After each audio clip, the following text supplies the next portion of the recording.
Have you ever looked at someone, a judge, a doctor, a brilliant CEO, and just wondered, how could they make such a bad decision? Well, it turns out it's often not about intelligence or character.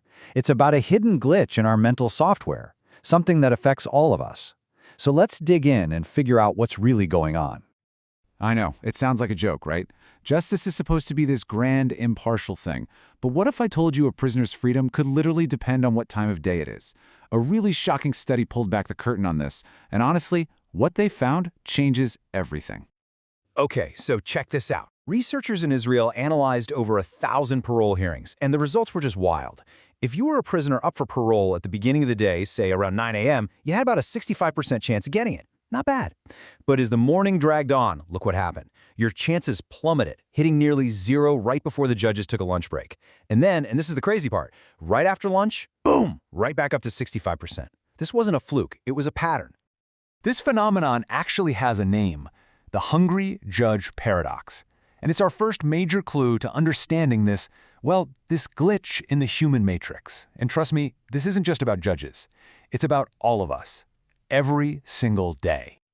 So what was really happening here? It's not that the judges were getting meaner or crueler. They were just getting tired. See, denying parole is the default setting. It's the status quo, the path of least resistance. Granting parole, that takes a lot of mental energy, careful thought, and justification. And when your brain is running on empty, it automatically defaults to the easiest, safest option. And that right there reveals the core idea behind this whole thing. It's a mechanism that affects every single choice you make, from what you eat to whether you make a big career change. The easiest way to think about it is that your brain has a battery. In the world of psychology, this is called ego depletion. The main idea is that your willpower, your ability to make good, rational choices, isn't an infinite well. It's a finite resource. Every single decision you make, resisting that donut, picking a font for a spreadsheet, deciding to work out, it all sips a little bit of power from that same limited battery. And what's fascinating is that our thinking literally shifts as this battery drains. When we're fully charged, we're operating in what's called System 2. Our thinking is slow, deliberate, analytical. It's hard work, but it's high quality. But as that battery level drops, our brain switches over to System 1 to save energy. It goes on autopilot, fast, intuitive, and always looking for the easy shortcut. And what do these shortcuts look like in real life? Well, there's the status quo bias. That's the if it ain't broke, don't fix it mindset. That's exactly what the judges were doing. Then there's just straight-up decision avoidance, putting off a choice altogether.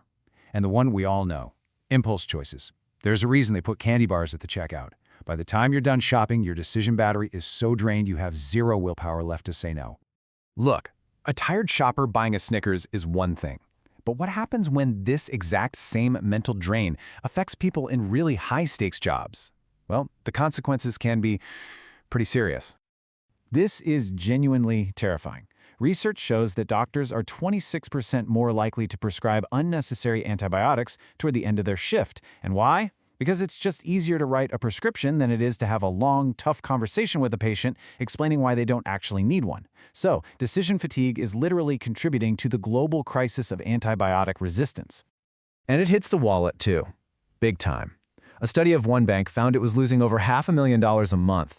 Why? Simply because loan officers in the afternoon were mentally drained and defaulting to no on the exact same kind of applications that their fresh morning cells would have easily approved. This fatigue can even tank a company's stock price. It's wild.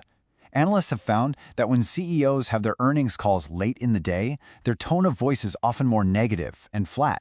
Not because the company's doing badly, but because they're just wiped out. But the market doesn't know that.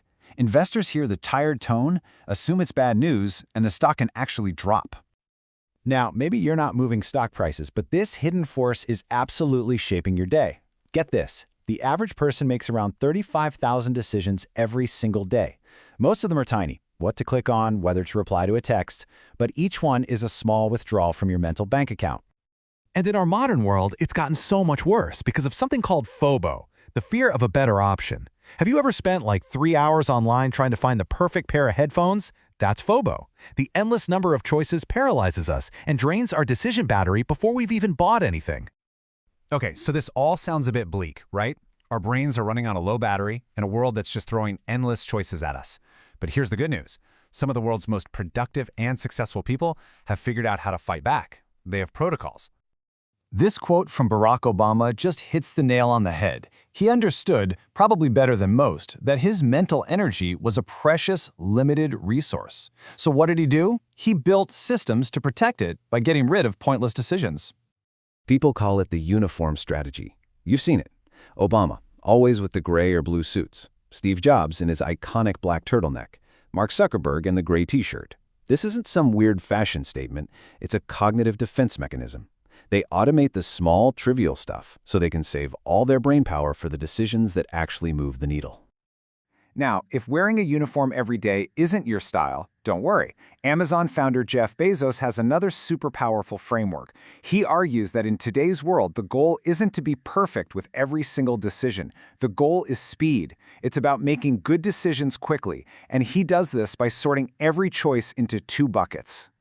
He calls it the two-way door framework, and it's brilliant. First, you ask, is this a one-way door? Meaning, is it a huge, irreversible decision, like, say, selling your company? If so, yeah, you analyze that slowly and carefully. But most decisions are two-way doors. You can make the choice, walk through the door, and if you don't like what's on the other side, you can just walk right back. And he says the biggest trap, the single biggest waste of energy, is treating a simple, reversible, two-way door decision like it's this huge, life-altering, one-way door. So how can you use all this to protect your own decision battery? Here's your toolkit. First, for those two-way door decisions, use the 70% rule. Once you have about 70% of the info you wish you had, just make the call. Waiting for 90% is just too slow. Second, try a decision audit. For 1 week, just pay attention to where your mental energy is going. Are you agonizing over what to watch on Netflix? Finally, use pre-commitment. Make choices when you're fresh and clear-headed to protect your future tired self. A perfect example? Prepping your meals for the week on a Sunday. It's a gift to your exhausted Wednesday self. At the end of the day, our brain's battery is limited, but how we choose to spend that energy, that's up to us. Protecting your focus isn't a luxury anymore. It's a necessity for thinking clearly. So the real question for you is, when you think about those thousands of choices you have to make every day, which ones will you automate tomorrow to save your energy for what really truly matters?